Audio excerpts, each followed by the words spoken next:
The colony on EOS 4 was small and quiet. People worked in farms, built homes, raised their children, and thought that the stars were kind. There was no fear there, only the sound of wind and laughter, and the hum of machines that made life easier. Liam Carter worked as an engineer. He liked to fix things and teach the young workers how to make machines run better. His wife Olivia worked in the medical center. She was kind and always smiling. Their little daughter Nora played near the garden and liked to look at the sky every night. When the moons rose, everything seemed perfect. People called EOS 4 a dream come true because it was far from war and full of peace. One evening, Liam stood near the dome of the colony, looking at the stars. He thought of sending a message to his brother on Earth to tell him that life was good. He smiled and went home. But that night the stars changed a light brighter than anything they had ever seen. Filled the sky.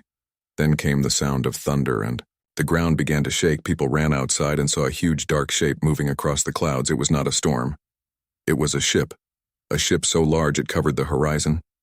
The alarms began to ring and the colony leaders called everyone to go to the shelters. Liam grabbed Nora and shouted for Olivia, but she was already running to the medical center to help the wounded. The air turned hot as fire fell from the sky. The ground broke apart and the dome shattered. People screamed and tried to hide, but the fire followed them. The ship above did not stop. It sent beams of light that cut through the buildings. Everything burned. The sky turned red. Liam held Nora close and tried to run to the shelter. The air was thick and full of smoke. He could hear Olivia's voice on the radio saying she was helping people and that she would come soon. But the connection ended with a scream and static. Liam fell to his knees holding his child and cried out her name. The colony was gone. In less than an hour, the people of EOS 4 who had come in peace were gone forever. Days later, a small human scout ship found the ruins. There were only a few survivors. Among them was Liam. He was weak and silent, holding a small piece of metal from his wife's necklace. He was taken to a hospital on Luna. But he spoke very little. He only asked one question: are they going to make them pay? No one answered him. The people on Earth soon saw the message sent by the ones who had attacked the Varkal Dominion, a strong alien empire that ruled hundreds of worlds. They said that humans were weak and foolish and had no right to leave their small corner of space. They said EOS 4 was a lesson for those who forgot their place. The Galactic Council did nothing. They only sent words of regret. But on Earth, people were not calm. The pictures of the burned colony, the crying children, and the broken homes spread everywhere. Soon all of humanity was angry. In a large gray building near the sea, Admiral Ethan Cole sat in silence. He was an old man with hard eyes. He had seen many battles, and he knew this was not war. This was murder. He looked at the message from the Varkal, then at his officers. He said only one thing. They wanted to see what humans would do. Now they will see it. The government of Earth gave him full command of the fleet. The Sol Defense Fleet had been quiet for years now. The shipyards on Mars and the Moon began to work day and night.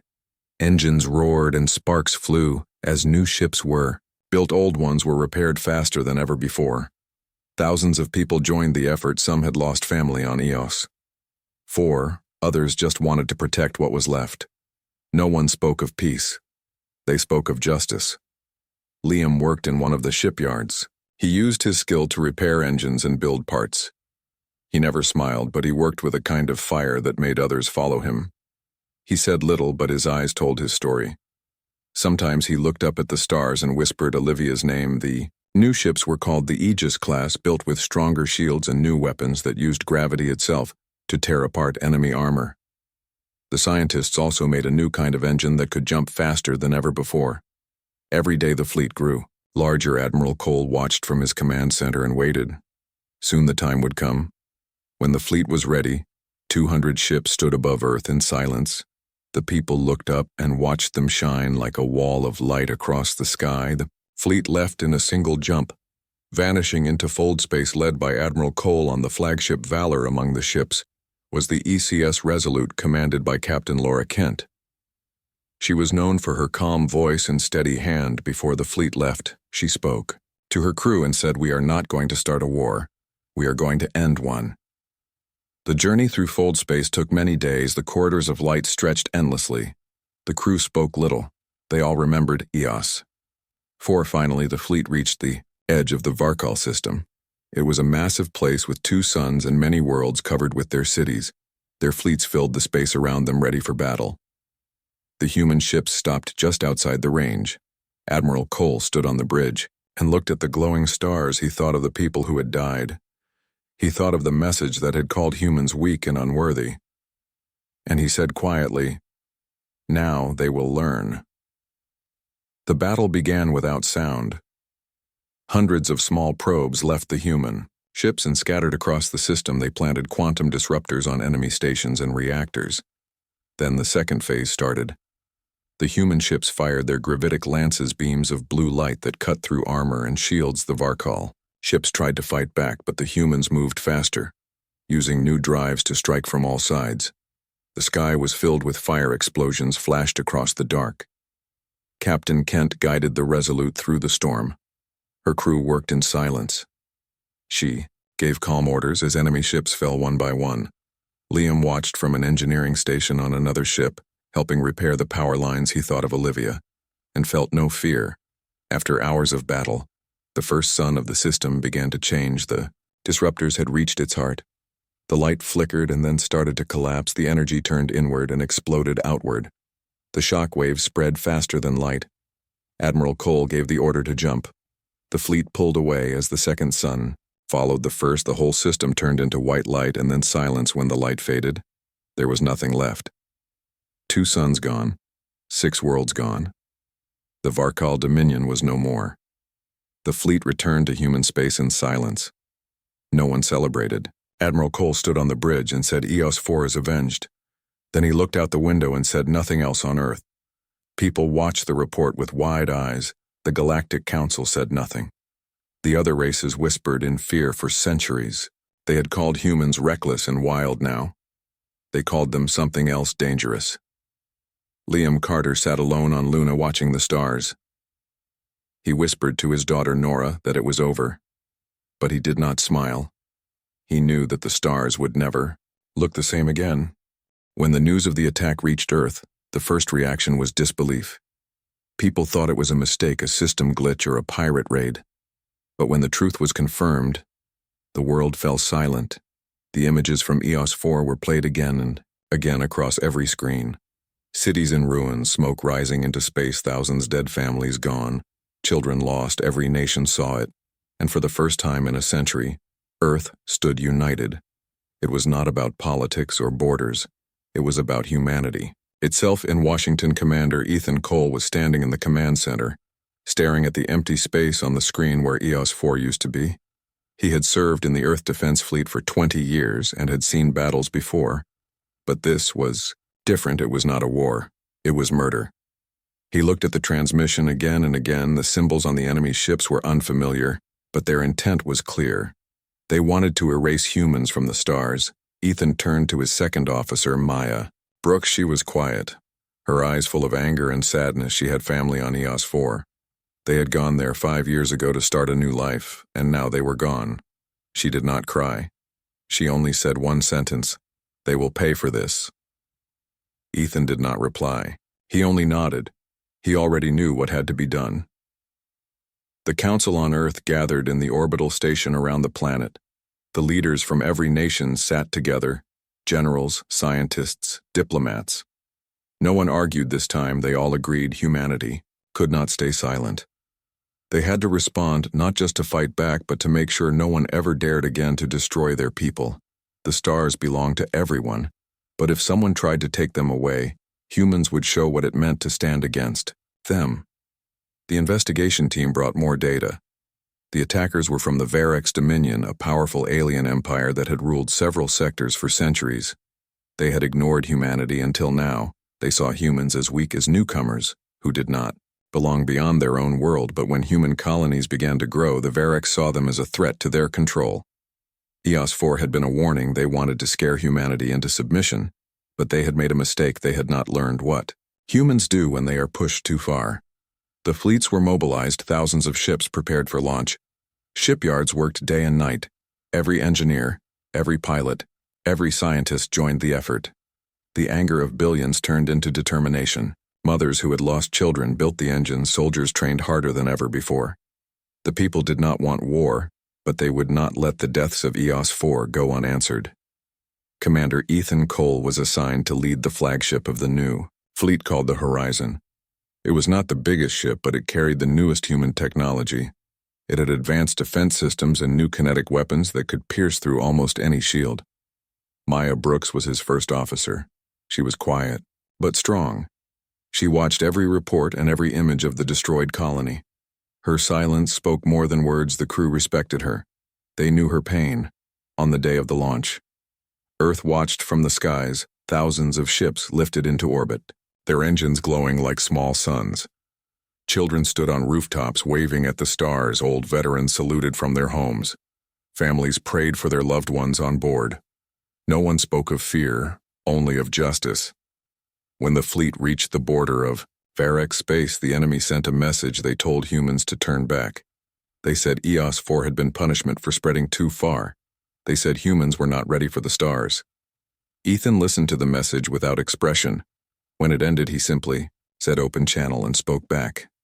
His voice was calm but heavy with something cold. He said, "You destroyed a world of farmers and children. We will not stop until your empire remembers their names." Then he gave the command to advance. The first battle began near a small red sun.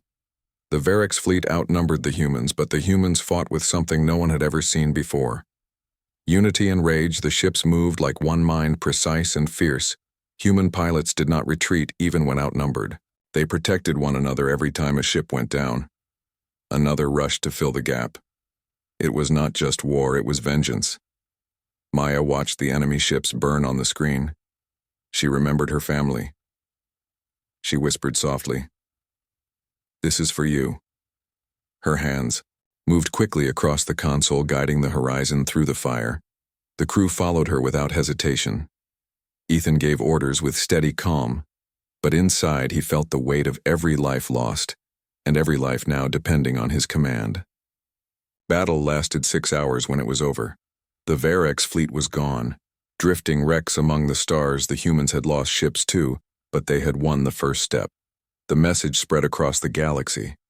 The humans had struck back the species that others had mocked for being emotional and fragile, had shown a fury that could shake systems. After the battle, the fleet did not return. They pressed forward into Varek space, capturing relay stations and supply lines. The galaxy began to take notice. Trade networks whispered the words, "Humans are coming," and with those words came fear. The kind of fear that only comes when something unstoppable awakens. Back on Earth, billions watched every update with hope and pain. They sent messages to the soldiers. They sent songs and letters and prayers. Even though light took years to travel, they still sent them because humans always believed their words would reach someone somehow. In the quiet moments between battles, Ethan and Maya would look at the stars and remember what they were fighting for. They did not want conquest, they wanted safety. They wanted every child on every colony to sleep without fear, under whatever sky they called home. The Varek's dominion still had many worlds and vast fleets, but now they had something else, a deep growing terror, because they finally understood that they had awakened a force that would not stop, that humans would not rest until every shadow of HFY was gone from memory. Ethan knew this war would not be short, and it would not be easy. But he also knew something else. Humanity had already crossed the line. There was no turning back now. The galaxy had seen their sorrow, and soon it would see their strength.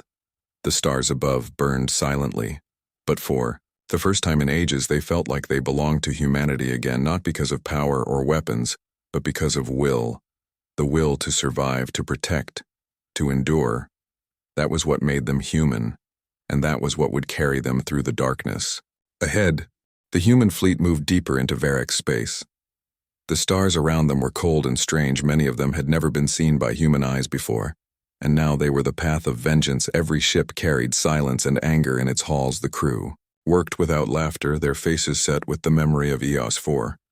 Commander Ethan Cole stood on the bridge of the Horizon, watching the light of a dying star through the viewport.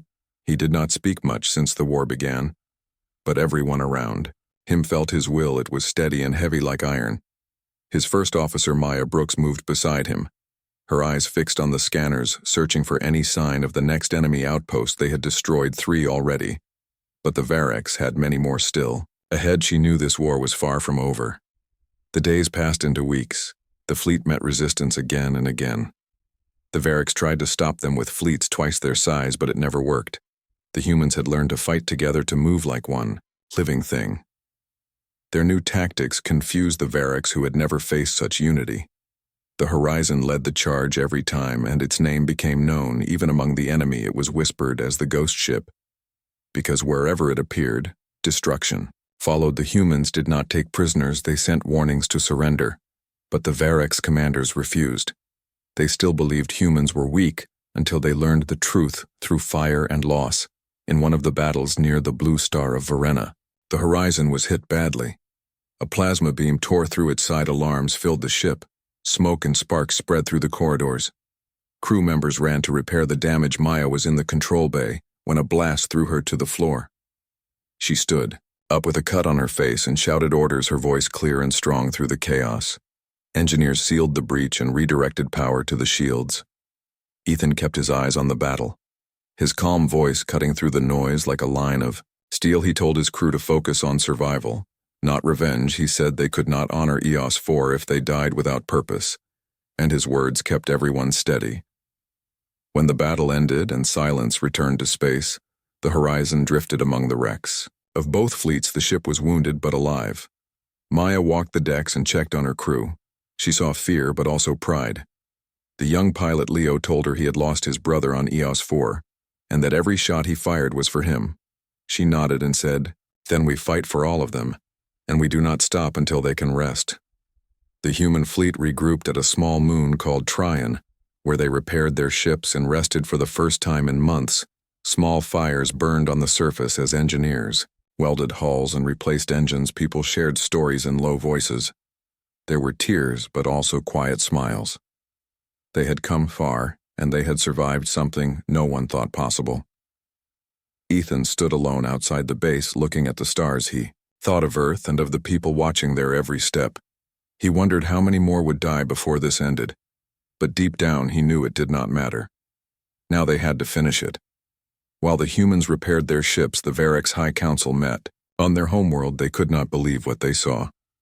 Reports of destroyed fleets, burned colonies, and systems falling one after another. They had ruled for centuries by fear. But now that fear was turning toward them, one of the generals shouted that humans were a plague that had to be erased. Another said they had made a mistake starting this war. The council leader, an old being named Dareth, said that humans had a fire no empire could contain, but that they would break them through numbers and power. He ordered the building of a new weapon, a fleet so large that it would crush the humans in one strike. They called it the Hammer of Varex, and it began to move toward the front lines. When word of the weapon reached the human command, Ethan gathered his officers in the strategy room. Maya stood beside him as he explained what they were facing. Their scouts had seen parts of the massive fleet forming near a binary star system. It was said to have over 1,000 ships, more than any human had ever faced. The room fell silent. Ethan looked at them all and said, "Then we stop running, we face them here. This is where the war will be decided." The fleet moved again, engines roaring through the void as they approached the system. The stars glowed red and gold, casting strange light across the ships. The human crews wrote messages to their families. Some recorded last words, others simply sat and stared at pictures of loved ones. Maya stood in the observation deck and whispered to herself that she would see her family again somehow, even if only in memory. When the Varex fleet appeared on the scanners, it filled the screen. Ships of every size spread like a dark wall across the stars. It was the largest force humans had ever seen. Ethan ordered the fleet to form defense lines. They did not speak much. They all knew what was coming when the first shot was fired. Space turned into light and fire. The battle of the twin stars began, and it was chaos. The Varex came with rage. Their weapons burned through shields. Entire human ships vanished in seconds. But the humans fought back with a fury that no calculation could predict. The Horizon flew straight into the heart of the storm, its guns blazing, its engines screaming. Maya guided the ship through debris and explosions, every movement perfect, every decision sharp. She and Ethan barely spoke. They did not need to. They understood each other through instinct. When one of the human cruisers was about to be destroyed, the Horizon turned and shielded it. Taking the damage itself, sparks filled the bridge and fire spread across the walls, but they held their ground. Hours passed and the battle showed no end, both sides losing hundreds of ships. Then Ethan saw the weak point. The Hammer, fleet's command carrier hidden behind the front lines. He gave the order to push forward through the chaos. Maya hesitated for only a second. She knew it could mean death for all of them. But she also knew it was the only way. She nodded and said, "Let's end this." The Horizon and a few other ships broke through the line, dodging beams and debris. They reached the command carrier and fired everything they had.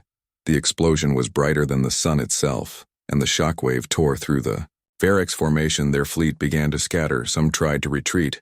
Others fought blindly, but the humans did not stop until the last Varex ship was gone. When it was over, the stars were quiet again. Only wrecks drifted, where once there had been an empire. The Horizon floated among them, wounded but victorious. The crew looked out in silence. Some cried, some laughed, some just stared. Maya sat at her station, her hands trembling.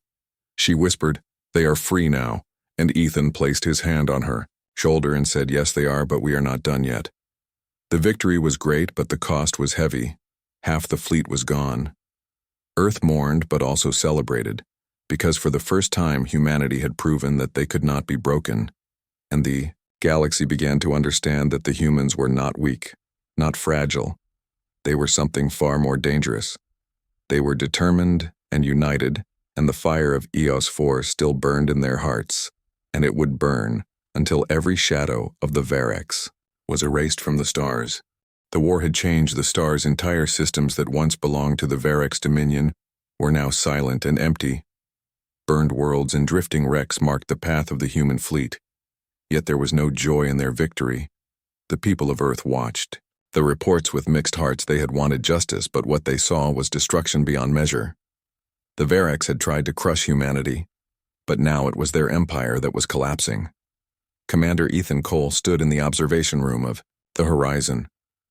Watching the remains of the last battle float past the glass, he thought of every name lost and of the colony that started it all. He could still see the faces from the footage of EOS 4. He still remembered the smoke and the small, broken houses. He knew they had come far, but he also knew the end was not yet here. The Horizon, and what was left of the human fleet, were now close to the Varex home system. It was there. The enemy had gathered their final strength, thousands of ships, waiting around a dying red star. Their cities dug into the crust of their planet. Their weapons aimed toward the dark space from where the humans would come. Maya Brooks stood beside Ethan, her eyes hard but tired. She had not slept much in weeks. No one had the crew worked day and night repairing weapons and shields. They knew this was the last stand. There would be no retreat, no second chance. They would either finish this or vanish into the stars forever. When the last preparations were done, Ethan called his officers together in the command deck. His voice was calm, but everyone could feel the weight of what was coming. He told them that this war was not just about revenge, but about survival, about showing the galaxy that humanity could not be erased. He said that the Varex had chosen to destroy life and that humans would now show them what it meant to face the consequence of that choice. Maya listened in silence. Her hands gripping the console, she thought of her family and the world that was gone. She did not want to destroy another planet, but she knew there was no other way. Peace could not exist while the Varex still had power. The fleet began to move toward the system engines glowing blue against the blackness of space. The transmissions from Earth came one last time. Messages from families, from children, from people who still believed that their soldiers would come home. Some whispered prayers. Others sang songs to the stars. It gave the fleet strength. It reminded them that they were not fighting for hate, but for the right to exist, to live without fear. As they approached the system, the enemy fleet appeared. It was massive. The largest concentration of ships ever seen. Their lights filled the horizon. Like a second galaxy, the Varex leader Dareth sent one final message to the humans. He said they were arrogant creatures who had brought ruin upon themselves. He said the stars did not belong to them, and that soon Earth itself would burn. Ethan listened, and then turned off the transmission. He said quietly, "They took everything from us. We will take nothing from them except their ability to do this again." Then he gave the order to advance. The first wave of fire lit up the void beams of energy, and, missiles crossing the darkness, the horizon shook under the force of impact, but the crew held their ground. The battle raged for hours, ships on both sides falling like sparks into the night. Maya coordinated the attacks, her voice steady and sharp. Even when alarms screamed around her, the human fleet used every tactic they had learned, every lesson written in blood from the past year. They moved faster, struck harder, and did not break. As the battle reached its peak, the horizon detected a massive energy surge near the enemy's homeworld. The Varex had activated a planet defense system, a weapon that drew power from the star itself. If it fired, it could destroy half the human fleet. Ethan looked at the readings and made his decision. They could not win unless they stopped that weapon. He ordered the Horizon and 2 other ships to break formation and head straight for the planet.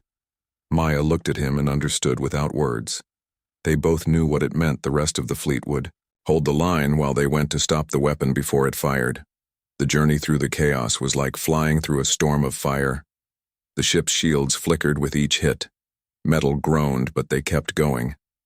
The planet grew larger, and the viewport red clouds and burning lights covered its surface. Maya guided the ship lower, dodging beams from orbital guns. While Ethan directed the attack, they targeted the energy towers that powered the weapon one by one. They struck them down, but the planet defense field still held strong. The Horizon took heavy damage, fire spread through the decks. Crew shouted as systems failed, but no one left their post. They knew this was their final fight. Ethan stood at the center of the bridge. Covered in sweat and dust, his voice rough but strong. He told his crew that if they could not destroy the weapon from above, they would have to go closer. He ordered the ship to dive toward the surface. Maya tried to stop him, but he said, "This is what we came for. This is how it ends." She nodded, tears in her eyes, but she did not argue. The Horizon dove through the atmosphere, fire blazing around it. The clouds burned away, and the cities of the Varex homeworld appeared below towers of metal and glass, falling apart from the bombardment. They reached the central reactor, the source of the weapon's power. It glowed like a small sun, the energy pulsing with deadly light. Ethan gave the command to prepare all remaining torpedoes. Maya entered the final code and looked at him one last time. He said, "Tell them we finished it." She said, "I will," and pressed the final key. The torpedoes launched straight into the core. The explosion that followed lit the sky brighter than any sunrise the shockwave consumed. Everything the reactor chain reaction reached the surface and then spread to the planet's crust. The Varex homeworld began to break apart from within. Its star flared and started to collapse. The Horizon was caught in the blast waves. Systems failed. Alarms went silent. The ship drifted toward the burning horizon of the planet. Ethan sat quietly watching the light. He did not speak. Maya managed to send one last signal to the fleet before the communication array melted. Her message was simple. "The weapon is gone. The system will not survive. Leave now."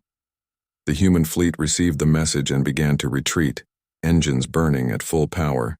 The light from the explosion reached them, and for a moment every screen went white. Then the image of the Varex system filled with fire appeared. The star at its center exploded, turning into a cloud of light that erased everything. The empire that had ruled for centuries vanished in minutes. Their cities, their fleets, their pride gone in the silence of space. When the light faded, there was nothing left, only the empty glow of dust and ash, where a star system once was. The human fleet floated at the edge of the shockwave, stunned by what they had witnessed.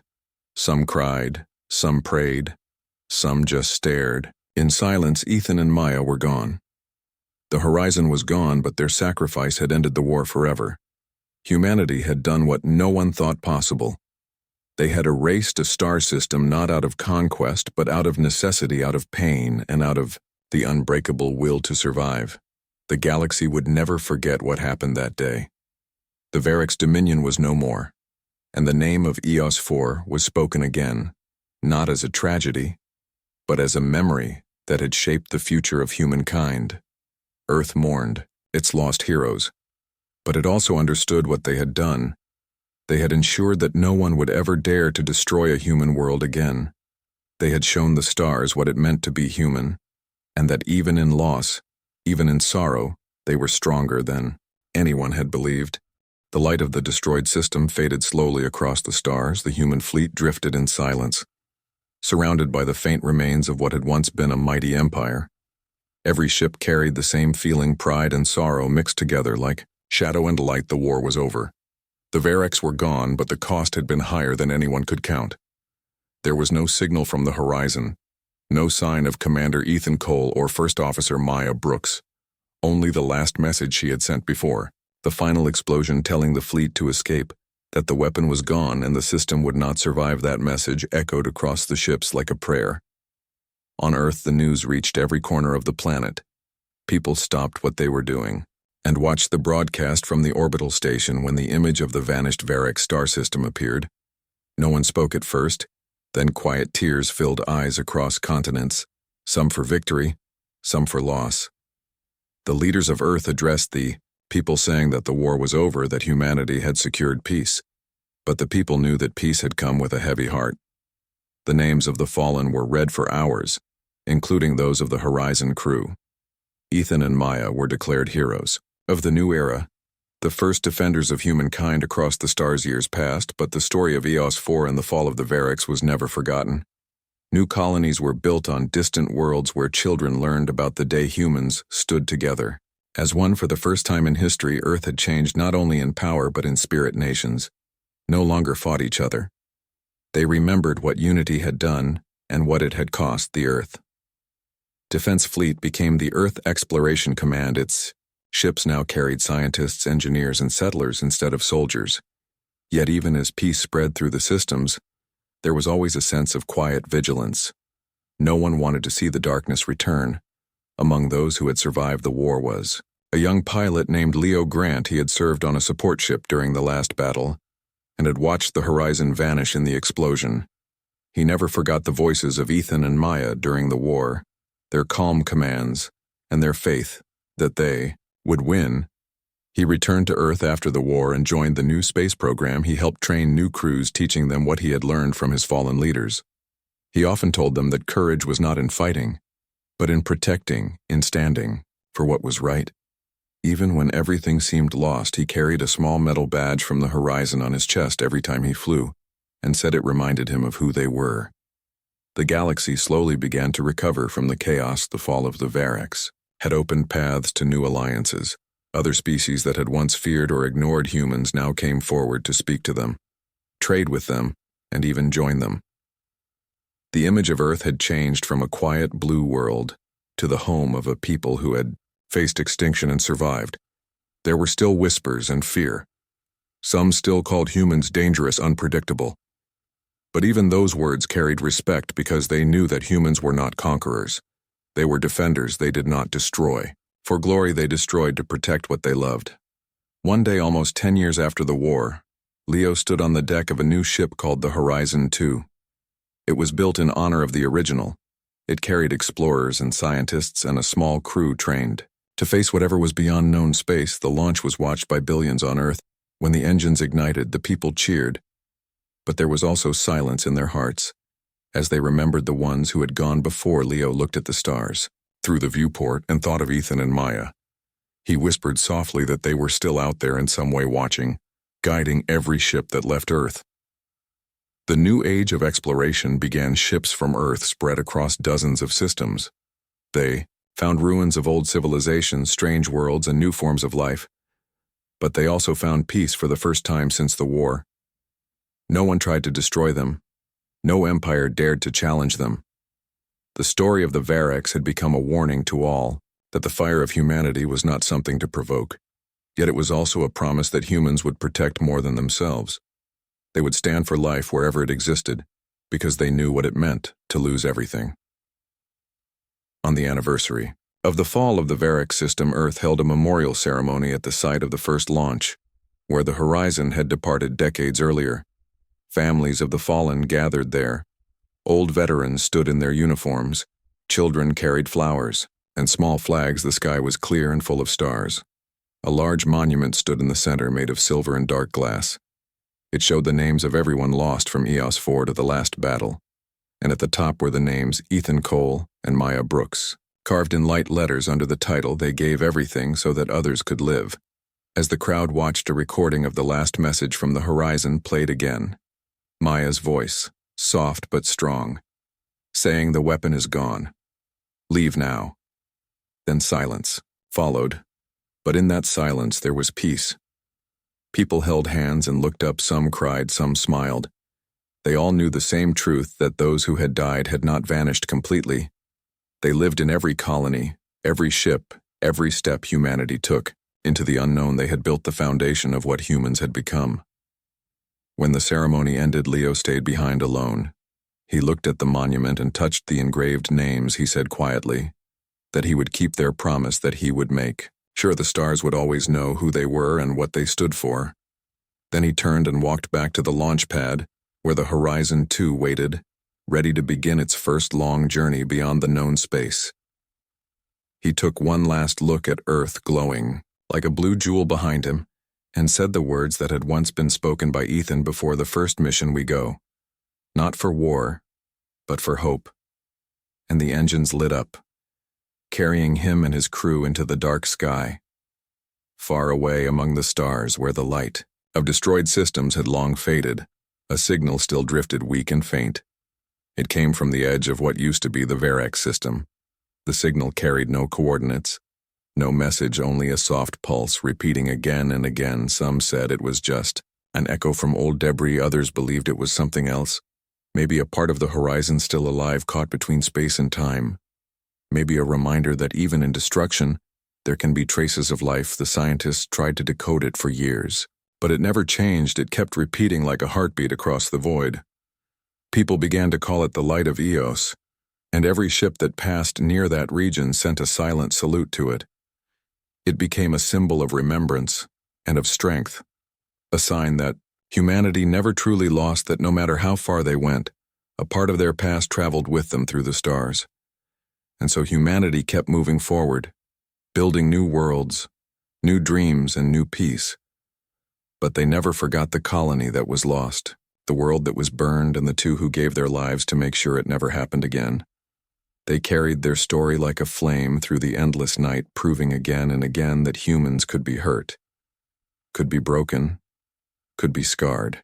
But they would always rise, and when they rose, the stars themselves watched in awe, for they knew that the fire of humanity, once awakened, could never be extinguished.